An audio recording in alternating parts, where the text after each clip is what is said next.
Notre laboratoire s'intéresse depuis plusieurs années à une famille de canaux ioniques qu'on appelle les canaux TRP.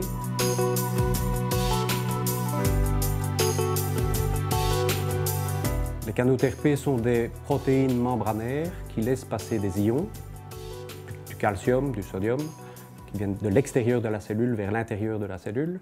Nous étudions les mécanismes qui activent ces canaux et le rôle de ces canaux dans différentes situations physiologiques et pathologiques. Et il y a quelques années, nous avons montré que ces canaux étaient impliqués dans la physiopathologie de la maladie de Duchenne.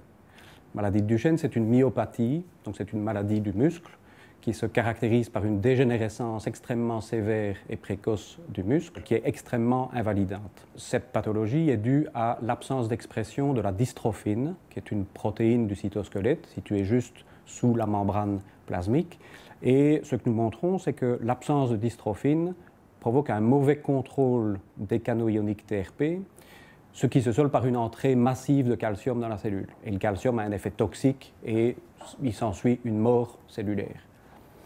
L'enjeu de notre recherche actuellement, c'est de comprendre comment s'activent ces canaux. Et avec un groupe japonais, nous montrons que ces canaux sont activés essentiellement par l'étirement de la membrane, en tout cas l'isoforme dont on parle.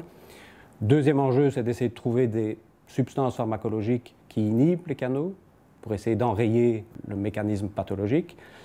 Et troisième piste de recherche, c'est d'essayer de comprendre quel est le rôle de ces canaux dans la physiologie normale de la cellule. Récemment, nous avons observé que ces canaux étaient impliqués dans la prolifération et dans la migration cellulaire.